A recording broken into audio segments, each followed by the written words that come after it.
Hey, what's up guys? Duff here, doing another from my office chair video.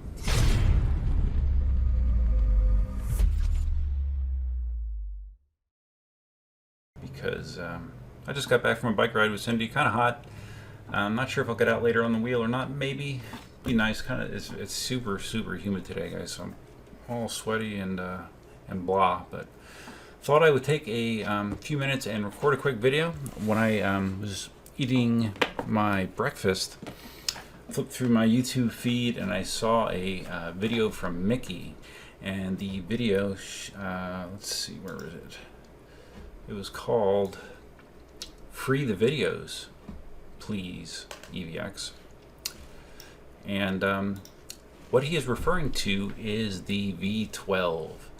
I did a video, God, I don't know, was it a month and a half ago now, about the initial V12 leak that happened because of specs and pictures and a manual being posted to an FCC site.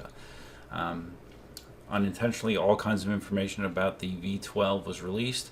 And now evidently, I'm not sure, I believe, I didn't do tons of research into this, how this actually happened, but I believe Inmotion inadvertently, well, I don't know how you do it inadvertently. Basically, the V12 is up for pre-order on AliExpress. And you can go there and you can see everything about the V12. And yeah, I mean, really, there's almost nothing that is not out in the public eye yet. So the reason that Mickey made this video was he and several other peoples. I know Madpack's one. I don't know who else is on the list. There's a few people that Inmotion decided to give early versions of the V12 to, solicited their feedback, took their suggestions, and yeah, they gave them early access to the product and allowed them to actively participate in ideas for the product and improvements. Now, however, there is a gotcha to that, and all of these creators had to sign agreements. Basically, I assume they're basically NDAs, non-disclosure agreements, where, hey, you can't really talk about it, you can't show pictures about it or of it. You're very restricted in what you can do. So I know Mickey has shot a bunch of videos about this. He has them ready to go. But in the meantime, all of this information is coming out all over the place, sort of making the whole thing anticlimactic from a perspective of these people that got early access to the wheels. So he is frustrated by it, and I can understand that. Inmotion, I'm not quite sure. I guess what they are wanting to do is have all these people that are under NDAs just wait until they do the official announcement, similar to what they did with the V11, where they did like a press conference. They want them to just sit on their hands until then. And but it's almost like Inmotion is ignoring reality, ignoring the reality of the situation. All of the specs are out already, just making people wait for the sake of waiting. I don't know that that's the best idea. And I do feel bad for these creators that, it's, and I had a little conversation with Mickey. It's almost like a double-edged sword. You are chosen as someone that we think enough of. I guess they don't think enough of me. They think enough of you that they want you engaged in this early testing and development. But your hands are now tied behind your back until they say you can talk about it publicly. So yeah, he's frustrated. I can understand it. So anyways, that being said, I'm not restricted by an NDA. And I did see there's like a huge graphic file that was part of the listing on AliExpress. And I was looking at it, and you should be able to see it right here. I have it blown up full screen, and it talks about pretty much every feature on the V12. So let's go through this. There's a cool picture of it. Stylistic picture. Max speed 70 kilometers an hour. Now there's some people that were saying, oh man, there's no way that the rideable speed on the V12 is 70 kilometers an hour. They were thinking that was like the free spin speed. No, it's actually supposed to be able to be ridden 70 kilometers an hour. Now I don't know for how long. If it's like the V11 where like maybe for the first 20% of the pack you can go that fast, but if they're posting it as a max speed of 70 kilometers an hour, it can go 70 kilometers an hour with a rider on there. Battery capacity of 1750 watt hours, very respectable. 1800 watt hours is a pretty good baseline nowadays for a wheel with lots of range. The headlight, the quad headlight design, which is supposed to be adaptive. I'm not a real big fan of the way it looks, but it probably functions very, very well. So yeah, I don't love that look, but functionality wise, I expect it to be quite good. 2,500 watt motor, again on par with a lot of Gotway wheels. Should be strong, and from the feedback I've heard from some people that have actually ridden it, it is a strong wheel. Waterproof IPX5. Okay, well, we'll see. We know how waterproof I feel that the V11 is, but the V12 does not have a hollow motor, so the V12 does not have the same problematic bearings that the V11 does, so that's great for me. And I believe the battery is actually rated IPX7, which means it could actually be submerged for a period of time. So IPX5 is a pretty good waterproof rating, and it's a 100-volt wheel. Inmotion's first 100-volt wheel, so that's another big change.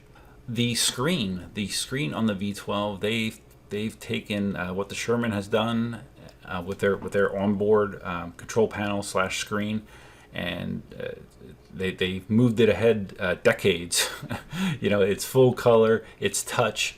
It basically has all of the features of the app, maybe not all of them, but close to all the features on the app, all on this nice little touch screen. Super cool, if you ask me. Very visible. It's up front, where you want to be able to see it. So I think that's great.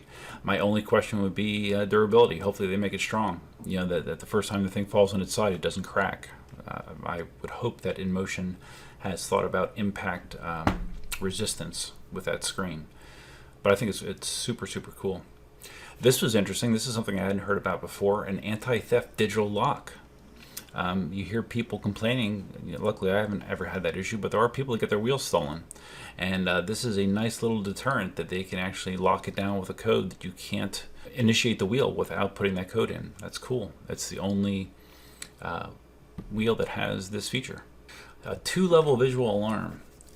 So I guess, okay, so in addition to just seeing the speed, you can also change the color at certain speeds, just to give you a very quick visual sign of your speed. You know, if it's red, that means you might want to start thinking about slowing down. So that's cool.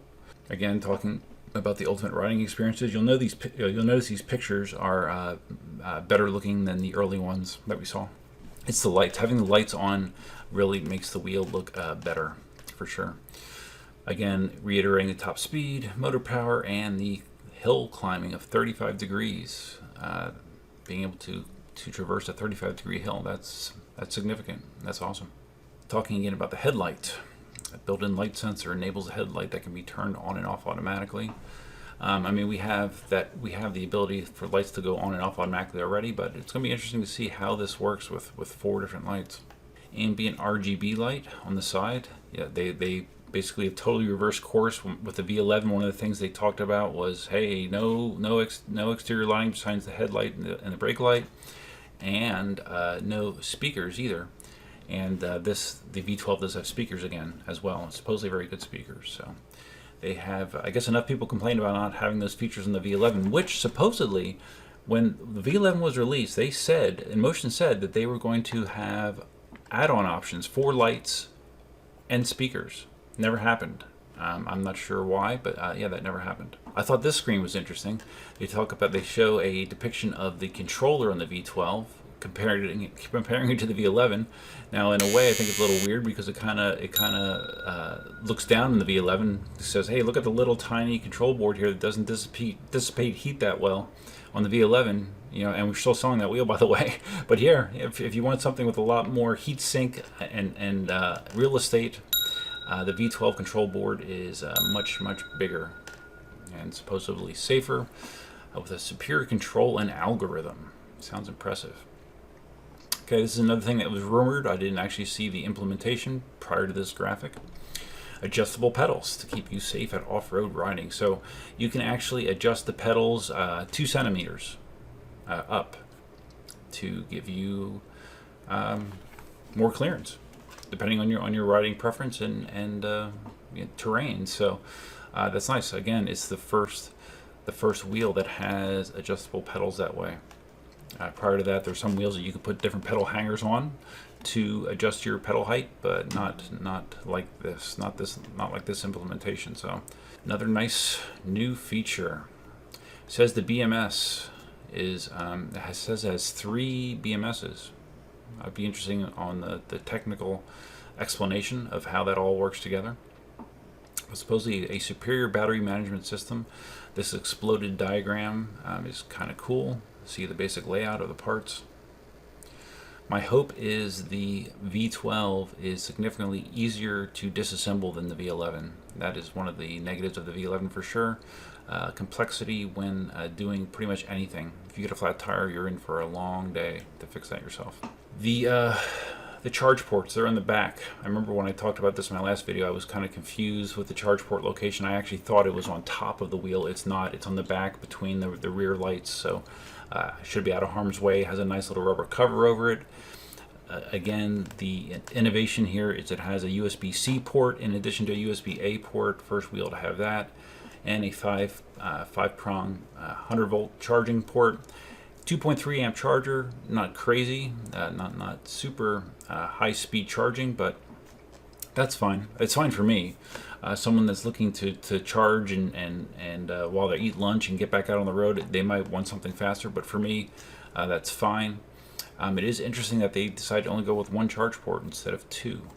Not quite sure why that is. A lot of wheels nowadays have 2 charge ports, but they only went with 1. It says it'll take 9 hours to charge this fully. A CST 1488 tire, 16 inch and 3 inches wide, or just like the KingSong 16X. I'm a big fan of the way the 16X rides, even at speed. I'm hoping the V12 has similar characteristics in that regard. Comfortable, stable.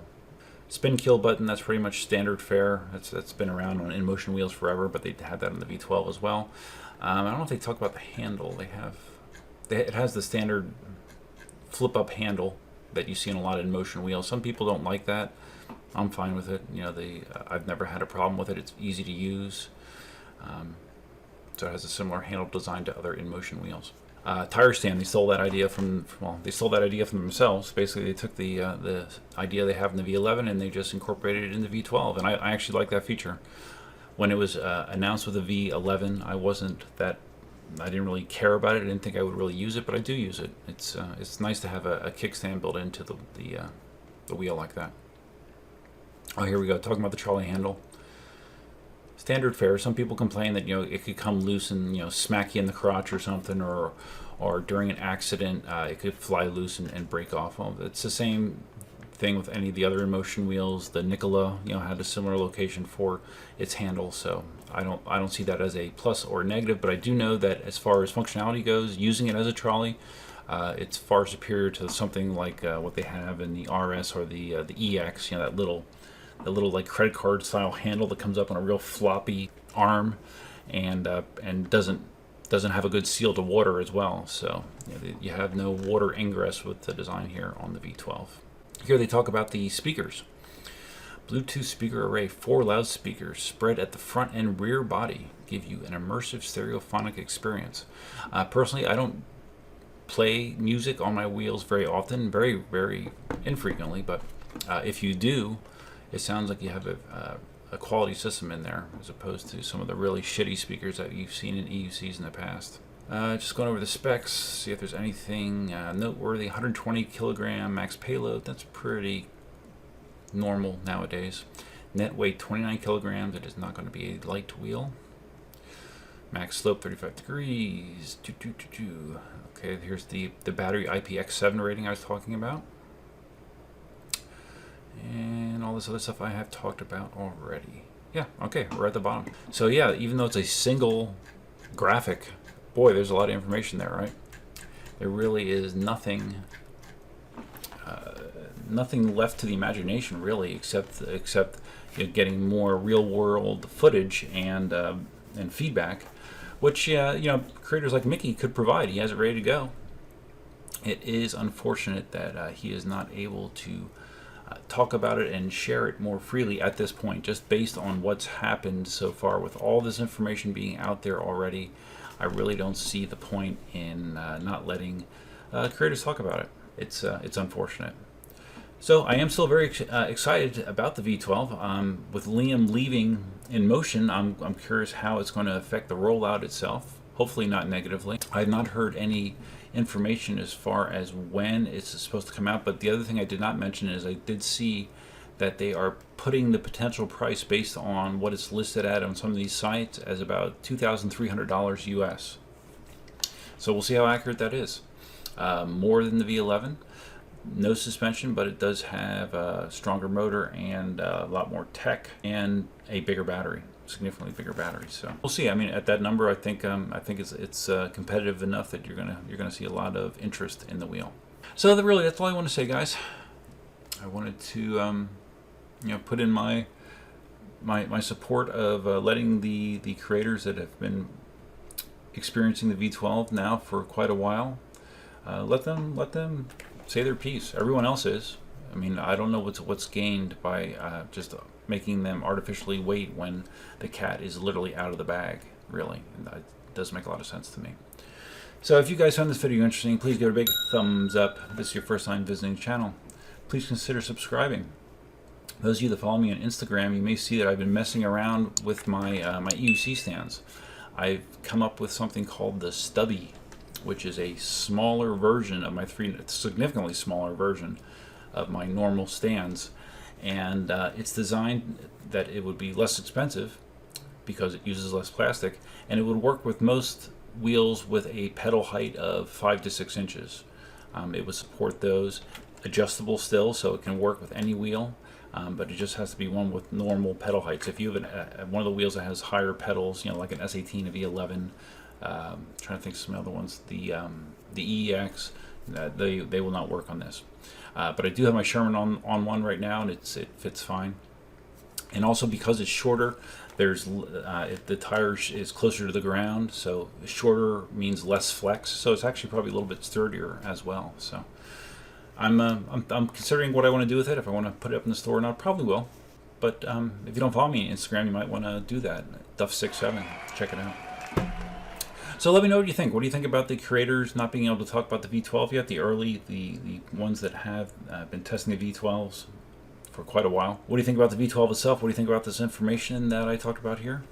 And yeah, what do you think, man? I don't know. I don't know what I think. I just think I think I'm excited about the V12. I think it's unfortunate that there's still a gag order on all of the people that I mentioned earlier. Sorry, Mickey. So that's all I have, guys. If you want to become a member of my YouTube channel, there are various perks. There's store discounts, there's a special badging, and I'm also going to start, with certain videos, I'm going to start releasing them to members first.